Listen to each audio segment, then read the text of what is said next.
Imagine if you could win every battle in life without ever raising a weapon. What if I told you that true victory lies not in brute strength but in outsmarting your opponent before the fight even begins? This is the essence of The Art of War by Sun Tzu, where battles are won not on the battlefield, but in the mind. Welcome to IK Future Leaders. Before we dive into today's lesson, let me remind you that this is part 5 of our The Art of War book summary series. If you haven't watched the previous episodes, check out our playlist to get the full picture. Understanding those lessons will make today's session even more valuable. What will you learn today? In this video, we will cover 1. How deception and trickery play a key role in war. 2. The power of creating illusions to mislead the enemy. 3. Controlling the enemy's mind before the battle begins. 4. Historical examples of psychological warfare. 5. How these strategies apply to business and daily life. And at the end, we'll summarize everything, showing you how to use these lessons in your own life. 1. Deception and trickery in war. Sun Tzu famously said, "All warfare is based on deception." A skilled strategist does not fight head-on, instead, he manipulates the enemy into making mistakes. How is this done? Misinformation, spreading false intelligence to confuse the enemy. Fake retreats, pretending to be weak, only to strike when the enemy lowers their guard. Ambushes, luring the enemy into a trap through false openings. Great military leaders have used these tactics to gain an upper hand long before the first blow was struck. 2. Creating illusions to mislead the enemy.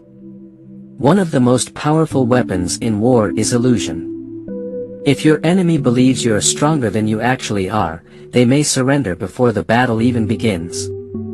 Example, Napoleon's psychological warfare. Napoleon Bonaparte was a master of deception. Before battles, he would order his soldiers to light extra campfires, making his army seem larger than it really was. This psychological trick often forced his enemies to retreat out of fear. Example, the Cold War. The Cold War between the USA and the Soviet Union was a war fought with fear, deception, and propaganda rather than weapons. Each side exaggerated their military capabilities, making the other hesitant to strike. The lesson? Perception is often more powerful than reality. 3. Controlling the enemy's mind before battle. Sun Tzu believed that the supreme art of war is to subdue the enemy without fighting. True victory is achieved when the enemy defeats themselves before the battle starts. How can you do this? Create doubt, make them second-guess their strategy. Control their emotions. Fear, anger, or overconfidence can lead to irrational decisions. Feed false confidence, make them believe they are winning, only to strike when they least expect it. This is why the greatest warriors win without fighting, they win by controlling the enemy's mind. 4. Historical examples of psychological warfare. Sun Tzu's ambush strategy. In one famous story, Sun Tzu instructed a general to appear weak while secretly preparing an ambush. When the enemy attacked, they were caught off guard and easily defeated. Genghis Khan's fake army. Genghis Khan used fake dummies on horseback to make his army look much bigger than it was. His enemies, believing they were outnumbered, often surrendered without a fight. The lesson? War is not about numbers, it's about strategy. 5. How these strategies apply to business and life. These war tactics are not just for battle, they are used in business, negotiations, and personal success. Business warfare. Apple versus Samsung. Apple uses premium branding to make competitors look outdated. Coca-Cola versus Pepsi. Coca-Cola creates strong emotional connections to ensure customer loyalty. Politics and leadership. Misdirection. Leaders use distractions to shift public focus from real issues.